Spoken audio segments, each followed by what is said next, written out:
Hi guys, तर माझ्या ब्लॉगमध्ये तुमचं स्वागत आहे. तर बघा गाईज, सकाळी दूधवाला आला होता ना, त्याकडून नाही का नानकेट घेतले होते, दूध घेतलं होतं. आणि बघा रात्रीचा भात होता, त्यामुळे म्हणलं गरम करून घेऊया. तर तेल टाकलं होतं, मोहरी टाकून घेतले होते. मोहरी चांगले तडतडू द्यायच्या. मग बघा त्यानंतर ना कांदा टाकायचा होता. तर गाईज, माझ्या ब्लॉगमध्ये ना तुमचं स्वागत आहे. तर माझं काही चुकलं तर मला ब्लॉगमध्ये तर मला कमेंट करा आणि सपोर्ट करा गाईज, सबस्क्राईब करा. तर हे बघा, कांदा टाकला होता आपण. कांदा चांगला लाल परतून घ्यायचा तेलामध्ये. आता 2 कांदे घेतले होते बारीक, ते कापून घेतले होते. बघा चांगलं लाल होऊन द्यायचं करायला एक पाहिजे ना. त्यात थोडं मीठ टाकलं होतं. हे बघा, मीठ टाकलं. व्हिडिओ काढलेले नाही का, भातात अगोदर मीठ होतंच, त्यामुळे एकदम थोडं टाकलं होतं. रात्रीचंच भात होतं त्यामुळे मला तसंच पडतंय, त्यामुळे गरम घेतलं पहिल्यांदा. तर बघा कांदा चांगला लाल झालेला आहे. थोडा कट झालाय इकडचं लाल दाबले म्हटलं. बघा त्याच्यामध्ये ना आपण चटणी टाकूया आता. आपली घरगुती चटणी नाही का, थोडीशी टाकली होती त्याच्यात. चांगला हलवून घ्यायचं त्याला. जे आपण नाही का घरी बनवतो, आपल्याकडे जे असेल ते नाही का, ती चटणी टाकून घ्यायची. तर हे बघा, आमचा घरगुती मसाला होता, हे थोडा टाकला होता. तुम्हाला जेवढं पाहिजे तेवढं टाकून घ्यायचं. छान लागते ना का भात रात्रीचा चांगला परतून घेतल्यानंतर. हे बघा गाईज, चटणीला नाही का थोडं शिजून द्यायचं. मग त्यानंतर आपण आता ना त्याच्यात भात टाकू. हे बघा, चांगलं त्याला नाही का भाताला हे करून घ्यायचं पूर्ण हाताने. हे बघा, टाकला होता भात त्याच्यात. छान त्याला परतायचं असं नाही का, पूर्ण नीट हे करून घ्यायचं. आहे बघा, छान मस्त लागत होता, लय भारी झालता नाही का, असं म्हणजे छान लागलं. काय नाही टाकायचं त्यात, नुसतं कांदा आणि ते टाकायचं होतं. त्यामुळे मग गाईस, हे बघा, तुम्ही बी करता का नाही का, तुमचं भात उरला तर तुम्ही काय करता. हे बघा, माझं दुपारचं जेवण करायचं होतं, तेव्हा पहिलं नाही का आधी पापडसाठी रडत होता, म्हणून त्याला पापड तळून दिले होते. हे बघा, आणि इकडं फ्लावर शिजायला टाकला होता. फ्लावर नाही का तिकडे शिजूसपर्यंत तिकडं पापडून त्याच्यातच कढईमध्येच फोडणी द्यायची होती त्याच, म्हणून पहिल्यांदा म्हणलं पापड शिजून घ्यावं. बघा, आधी पापडसाठी मी एवढा रडत होता, काही सुद्धा करू देत नव्हता. त्यामुळे पहिलं आधीला पापड तळून द्यावं. मग फ्लावर आपला थोडा नाही का उकळून घ्यायचा, काही घाण असलं तर नाही का, म्हणजे वर येईल. त्यामुळे नाहीतर तिकडचं दाबायचं, लाल नाही दाबायचं, ही दाबायचं कंटिन्यू, म्हणजे ते कनेक्ट जोडते ना. पापड आता आधीला देते आणि त्याच कढईत नाही का सगळं हे करून घ्यायचं. 5-6 केले होते, त्याने 5ही खाल्ला पापड अजून. हे बघा, तेल खूप गरम झालं होतं गाईस, लय वेळ नाही का तसंच. हे बघा, उडदाचे पापड होते नाही का, म्हणजे रेडीमेड होते, दुकानातूनच आणले होते ते, घरगुती काही नव्हतं आपलं. आणि बघा, फ्लावरसाठी हा शेंगदाण्याचं कूट, लसूण, कोथिंबीर, टमॅटो, हे काय हळद, घरगुती चटणी, हे तेल नाही का सगळं त्यात टाकायचं. पहिल्यांदा तेल होतं तेच नाही का पापड तळलेलं अर्ध काढून घेतलं होतं, आणि अर्ध होतं त्यात थोडी मोहरी टाकली होती. मोहरीला चांगलं तडतडू द्यायचं नाही का, मोहरी तडतडली तरच चांगलं लागते, नाही तर दाताखाली असं आली ना मोहरी, असं नाही का कच्चं वेगळंच लागतं. हे बघा, चांगलं मोहरीला तडतडू द्यायचं. आणि गाईच ब्लॉग आपला नाही का खूप दिवस आलेला नाहीये नाही का, तर बघा हे आता नाही का, म्हणजे सपोर्ट करा ब्लॉगला. हे बघा, मोहरी कशा तडतडत होत्या, पूर्ण बाहेर उडत होत्या. त्यानंतर लसूण टाकला होता, मस्त लसूण लाल होईपर्यंत त्यालाही करायचं. आणि बघा, पूर्ण लाल झाला. त्यानंतर टमाटर टाकायला, टमाटे टाकल्यानंतर नाही का टमाट्याला चांगलं शिजू द्यायचं. नंतर हळद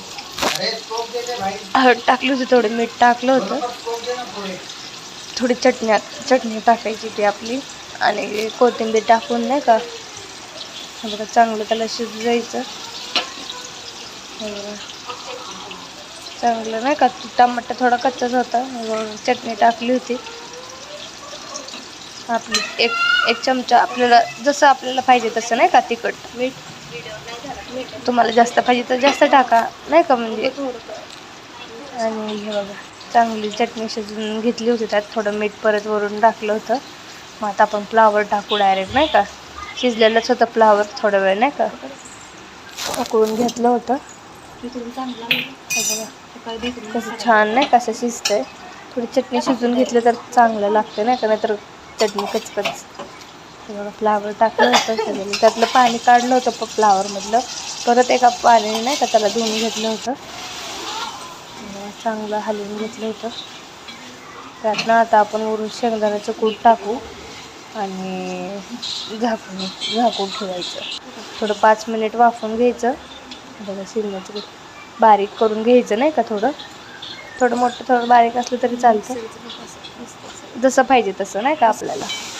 आणि बघा किती छान झाली ती भाजी, लय भारी लागत होती काहीच भाजी. बघा थोडी कोथिंबीर टाकली होती. थोडं 5 मिनटं वाफवून घेतलं होतं. त्यानंतर ना मी कपडे धुतले होते, वर टाकले होते. पण हे बघा काम तर सगळं झालं होतं. मी अर्ध्यातून खाली आले नाही का जिन्यातून. भाजी नाही का सगळं झालं होतं. बघा भाजी कशी झाली ती बघा तेल किती छान सुटलं होतं भाजीला. शिजून झाली ती भाजी, शिजली होती नाही का सगळी. किती मस्त दिसत होते बघा गाईच.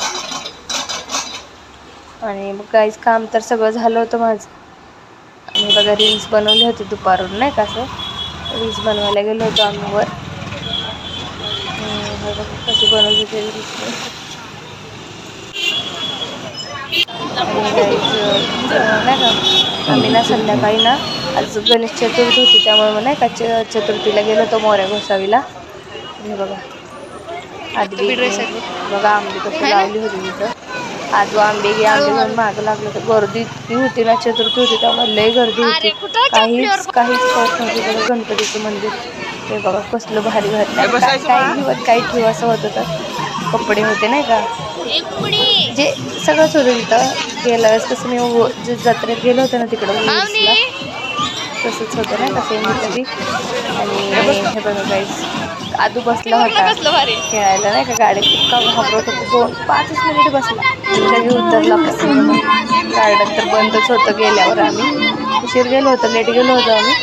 पण मंदिरात एवढी गर्दी होती त्यामुळे बाहेरूनच नाही का आलो आम्ही. हे बघा किती छान चित्र होते. कसलं भारी आलं होते. बघा कपडे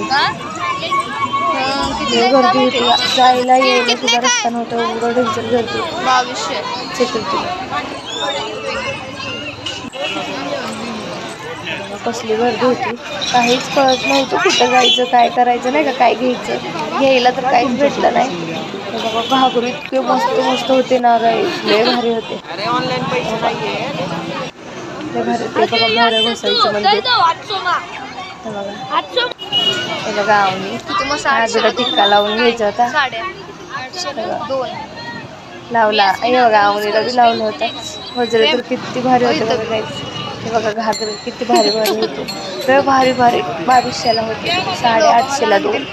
लय मस्त होते, लय भारी होते. किती मस्त आहे. साडीचा कलर किती भारी वाटत होता गाईस. कसं रे ड्रेस होते 500ला 2.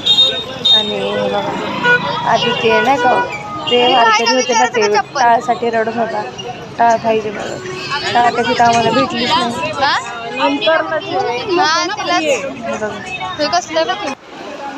जीन्स काय जॅकेट चालत होता, हाताला पकडून त्याला वाटलं आम्ही कुठे सोडतो का काय नाही का त्याला, त्यामुळे ते हातच सोडत नव्हता. हात नाही का असं गच्च पकडून बसला होता. हे बघा शर्ट नाही का, टी शर्ट होते. आणि काय स्टॉल वडण्या नाही का असे कानातले. हे बघा कशी रडत होती तर गाईस. हे बघा तिच्या पप्पाकडे बसली होती आणि झाडाचं पान तोडली होती. बघा कसं तिथं गेल्यानंतर. हो का, तर गाईज माझा ब्लॉग आवडला तर मला सपोर्ट करा नाही काय, सबस्क्राईब करायला विसरू नका. आणि